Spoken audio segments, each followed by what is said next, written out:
Alright, so today I'm going to do a video on how much heat protectant works. We offer a red canistic color gloss heat protectant. I really like it. I like Amica heat protectant too, but I also like Chi 44 Iron Guard. So I'm going to use the heat protectant on this heat transfer paper. It's actually what we use in our credit card machine to print out your receipts. So like I said, it's heat transfer. So we're going to see how well it works when I do put heat protectant and when I don't. So I'm going to put it over here and I'm going to spray from my hand above so then we can see. Okay, so you can obviously see where I sprayed it.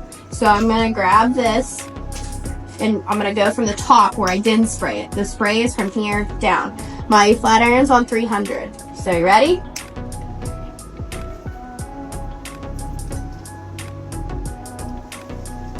We're testing out heat protectants. The straightener is at 340. This is without any heat protectant. First is the Moroccan oil. I mean, it's better than being pitch black. L'Oreal Paris. Oh, I love that. Oh, it's like a weird spray. Ooh, that That's works. sizzle. Yeah, that did sizzle. Foxy Bay.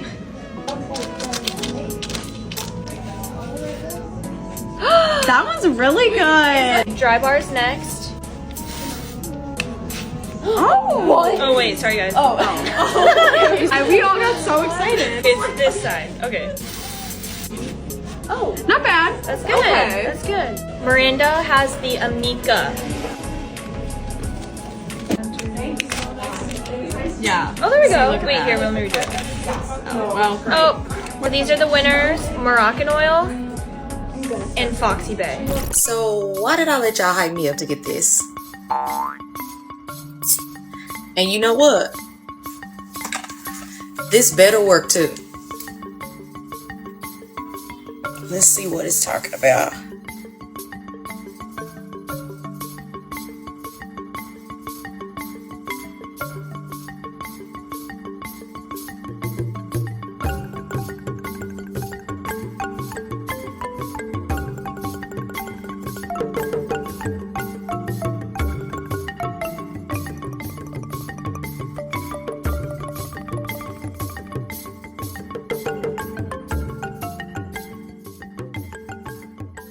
Oh yeah.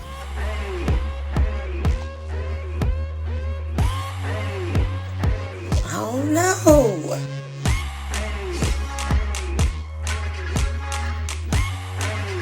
Okay, y'all, so this time the only thing that I changed up was I used the Amica blockade. So what y'all think? So I posted my silk press the other week with using the bio silk and stuff what I normally use, but I don't know. It's got my hair looking cute. Heat protectants. We love them. We use them consistently and can even spend a pretty penny on them because we believe that they do what they claim to do. Protect our hair from heat damage when we apply direct heat using hot tools such as blow dryers, curling irons, flat irons, hot brushes, diffusers, and any other hot tool directly onto our natural hair. We want to enjoy a silk press and have peace of mind that our hair will revert back on wash day. I need my curls back. You need your curls back. She needs her curls back. Okay? Some women even layer different heat protectants before using a flat iron, for example, to further mitigate the risk of heat damage. They will first start off with a liquid heat protectant, then apply a cream heat protectant, and sometimes even use a third heat protectant, such as the Olaplex No. 7 bonding oil. The logic, it is always best to use more heat protectant to prevent heat damage. Some even believe that the more expensive the heat protectant is, the better protection against heat damage. I mean, if it costs more money, it has to have better ingredients, right? Therefore, better protection, right? Otherwise, why is it so expensive? Make it make sense. And I mean literally, make it make sense. It's clever, huh? But how trusting should we truly be of these heat protectants, especially when some of these tools we apply directly to our hair can get as hot as 400 degrees Fahrenheit, if not more. Did you know that hair generally burns at around 450 degrees Fahrenheit? That's 230 degrees Celsius. Wait, 450 degrees Fahrenheit is considered the point where extreme heat damage occurs. However, if you have finer hair or if you have hair that's already damaged, get closer. Did you know that your hair can burn at an even lower temperature? So we truly need to be careful and reassured. It seems that many women share the same skepticism about the efficacy of heat protectant as I do, because on TikTok, these women are attempting to get to the bottom of this consuming mystery by running different experiments to see how well heat protectants protect our hair from heat damage. So ladies, thank you. These women are testing heat protectants on cotton swabs, bread, bagels. This bagel is proof that this heat protectant works. To be completely honest with you, it was a video just like this that influenced me to buy this heat protectant. So let's see if this heat protectant is what it cracks out to be. Like, let's see if it's actually gonna protect from the heat. Just stuck her down in the toaster. While I was waiting for the toaster to finish, I went ahead and sprayed some in my hair for the day. It smells literally amazing. Toaster was done. Y'all, if this isn't the proof that this heat protectant works, I don't know what is. Honestly, want to test out all the other heat protectants this exact same way and see if they work. And recently, thermal paper. The logic is, if a flat iron can't burn through thermal paper once it's covered in heat protectant, then the heat protectant must work. Otherwise, the heat protectant is a scam. Although, I understand the logic. I really do, ladies. I really do. My only issue is, hair is made up of keratin and paper is made up of cellulose, so the mat will not mat. But hey, let's at least see if they can change my mind. Here's Lucy. Lucy keeps going viral for doing these thermal paper tests with various heat protectants from high end to low end, as well as having the flat iron on different heat settings. Our girl Lucy has been busy running experiments and stacking views on TikTok. Let's start with this video of hers for 22 million views. If 22 million people watch this video, it truly shows that many women are truly uneasy about these claims. If you clicked on this video, then I'm sure you are too. So let's see. What did Lucy find? Amika, Aussie, Garnier, Herbal Essence, Not Your Mother's, L'Oreal, Tresemme, Heritage, Cream of Nature, Cheap, Placenta, Giovanni's, Moroccan oil, Redken,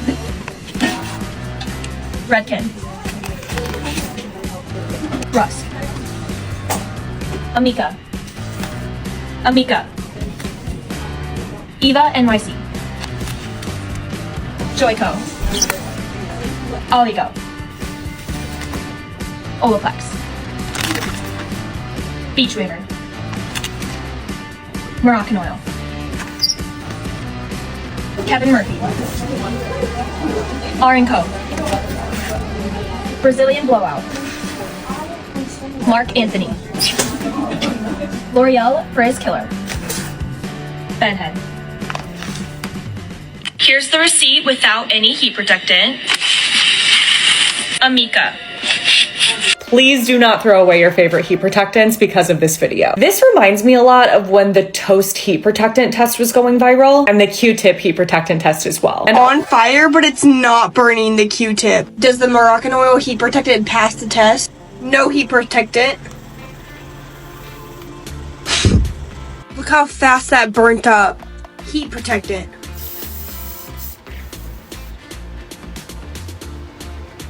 So yeah, this is an example of like the bad Monate tests that they've been spreading. The thinking, which if you can call it that, is that if you get a cotton bud and you put the heat protectant on it and then try to light it on fire, it won't light if it's a good heat protectant. But that is not how heat protectants work. A hairstylist online got her toddler to explain it, and he actually explained this really well. So I'm going to play that. I'm going to cover up his face because it's kind of weird to have someone else's toddler in your video. Just because something isn't retarded, that doesn't mean that they're not heat resistant. Heat isn't fire. Yeah, so that is literally it.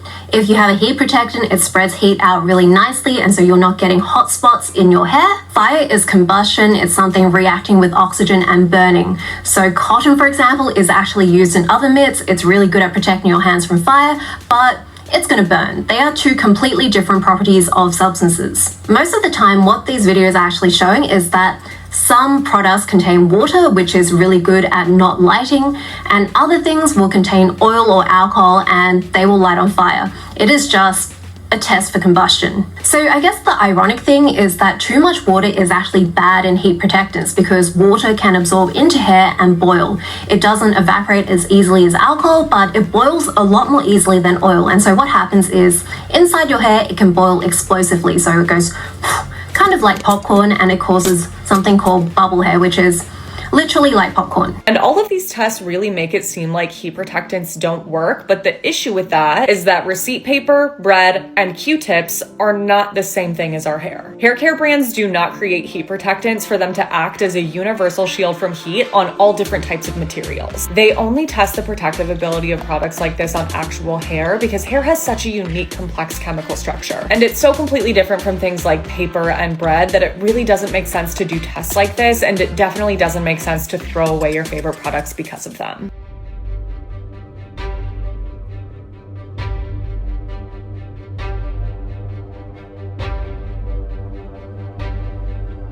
I got more heat protectants, so let's test them out. I'm testing heat protectant 5 different ways. Test number 1, spray without drying. Test number 2, spray, and I'm drying it on a warm setting. Test number 3, spray on a cool setting. Test number 4, spray, and then I'm gonna let it air dry. All right, receipt has been air dried. Test number 5, first I'm gonna spray it with water, then the heat protectant, and then I'm gonna dry it on a warm setting as you would your hair. Here are the results. Sprayed without drying, sprayed and dried on a warm setting, sprayed and dried on a cool setting, sprayed and air dried, and misted and sprayed on a warm setting. My name is Dr. Cicely Schillingford, and I'm the Director of Products Development at Okayyy. I want to talk to you about this video. You may have seen this video being used to demonstrate the efficacy of heat protectants using a piece of paper. But here's the thing, paper is definitely not hair. Paper is made out of cellulose, a material that is intrinsically water-loving, meaning that it absorbs water very quickly. It also burns very quickly when dry and very slowly when wet. The majority of products used in this video appear to be water-based formats, which will intrinsically result in paper taking longer to burn and char because the energy is being used to evaporate the water first. Hair, on the other hand, is predominantly made up of keratin and has a layer of lipids on the surface that are oil-loving. Blockade, as well as some of our other heat protectants, are a type of oil, which means that they're specifically designed to work with the natural lipid layer of the hair and create a protective barrier. Paper is definitely not hair. Paper lacks the structural and chemical properties of keratin and lipids. For a more accurate demonstration, it's important to test in ways that mimic the unique makeup of hair itself. Testing heat protectant on 5 different settings. 300 degrees, no heat protectant. 300 degrees with heat protectant. 340 degrees without heat protectant. 340 degrees with heat protectant. 375 degrees without heat protectant. 375 degrees with heat protectant. 410 degrees without heat protectant. 410 degrees with heat protectant. 450 degrees without any heat protectant. 450 degrees with heat protectant. I think this heat protectant is good under any... No, this is not an accurate way to determine heat protection. Keep in mind that a thermal paper receipt turning black is not an indicator of it being burned. It's an indicator of the thermal ink activating. And it doesn't take much heat for that to happen. So using a high temperature heating tool will skew those results. It's also worth mentioning that heat protectants are not meant to protect your hair from heat. They're meant to minimize and reduce damage from that heat by dispersing and transferring that energy. Your hair will still get hot and can still burn. None of them are foolproof. Remember the silk press and haircut I got, to restart my hair journey, start off on a good note? Well, this will forever go down as the biggest regret of my life because my hair is ruined. Yes, you guys, you heard it here first. My hair is severely, extremely heat damaged. This whole section, no curl. This is actually after several treatments, and it is damaged from the root to the tip. So I can't even just cut it, I have no idea what I'm gonna do, but I am devastated. It gets worse. Yeah. And if you haven't seen my hair before, this is what it looks like before. It was so gorgeous. The haircut was a little janky, I'll give it that. We had one little section of heat damage in the very front, but that was it. So, yeah, I don't know what I'll do. A more accurate test would be to use hair tresses. You can get a bundle on Amazon for like $10. So basically do the same experiment, except now heat the flat iron to 440 degrees and do 3 passes on the hair tresses. Then repeat the experiment using hair tresses that have been coated in heat protectants. This will give you a far better estimate on how well the heat protectant performs. I'm testing out more heat protectants, and the iron is at 340. Here's the receipt with no heat protectant. Olaplex. I've learned that test is extremely inaccurate to test whether or not your hair protectant is worth it. Recently, I also learned that when a hairstylist says use less heat on your hair, that does not necessarily mean don't use a blow dryer or a diffuser, simply because the heat from that isn't as damaging as we think, and getting your hair drier quicker can actually be way more beneficial for your hair in the long run. The appropriate time to use heat protectant is if you're going to be using a high temperature tool like a curling iron or a flat iron, and you also want to dry your hair at least 80% of the way before you use it, while also going layer by layer with using the heat protectant. And when it comes in a spray bottle like this, it's better to spray it in your hands and then work it into the section first before going through with that high heat tool. The last thing that I recently learned too within the past couple of years is that the heat protectant doesn't fully protect your hair from heat. What it does is it reduces the risks of damage from heat by transferring and dispersing the heat around your hair cuticle or your hair strands. I hope that cleared up some of the confusion from that old video that I did that contained really inaccurate information. A few moments later, a few minutes later, 12 seconds later, 3 days later. I've seen many creators post videos on testing heat protectants. I've also tried many products, spraying thermal paper and using my iron. I found that this is not a true way to know how a product works, and it's just my opinion. Though paper is not hair, my opinion on the top 10 are cheap. Redken. Kevin Merton. Mark Anthony. Bedhead. Heritage. R & Co. Brazilian Blowout. L'Oreal Frizz Killer. Moroccan Oil.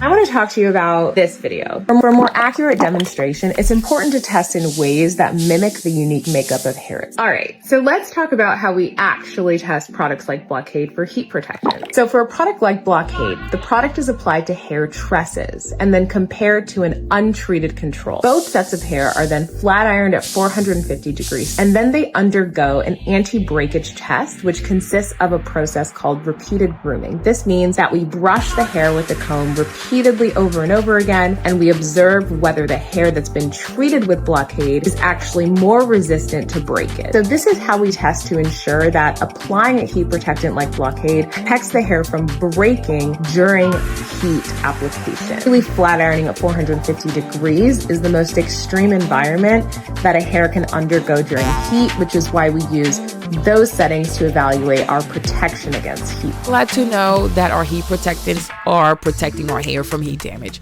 They're not 100% foolproof, but it's better to have some protection than no protection, right? So if you love using heat, don't go too crazy thinking that, oh, well, I'm using a heat protectant so I can use as much heat as I want. No, that was not the lesson of today's class, okay? You still have to be careful. Now, this video really makes me want to try the Okayyy Blockade. Better yet, I even want to start a little Mika collection. I'm about to try Amika's Heat Defense Serum. So it says apply 1 to 3 pumps to damper dry hair. So that's what I'm gonna do. I'm gonna do about 3. Yeah, definitely 3.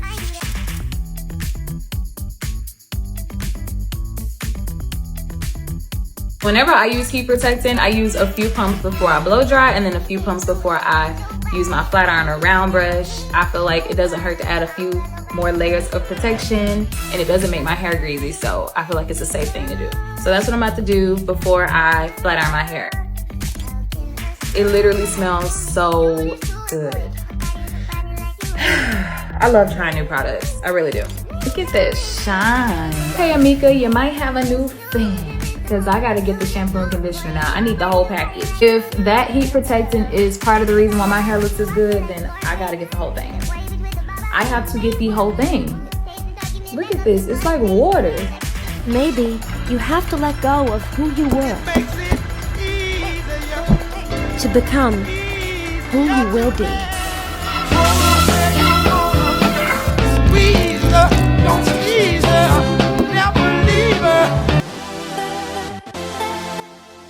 I just want y'all to know that Amika did their big one, okay? With these two products. Listen to the girls on TikTok. The Amika Blockade, get that. And which one is this? The Amika The Shield. I think there's like levels to this, but I just got the regular The Shield. Big one. I can't really judge the Shield all the way because I'm just now doing the press, so hopefully, you know, it stays hydrated and blocking out any outside moisture, but I am not a professional, okay? I did a blowout yesterday, and this is as blown out as my blowouts get, and I decided to press it today because it just wasn't doing it for me. And yeah, this looks absolutely wonderful. Okay, this looks great. This is the best a press has ever looked doing it myself. If you missed my viral video on why you need to trim your hair, if your goal is to grow long, healthy hair, you gotta click on this video. If you haven't seen my other videos about braids being so damaging and not being a protective style, you need to click on this video. Before you leave, don't forget to like, comment, subscribe.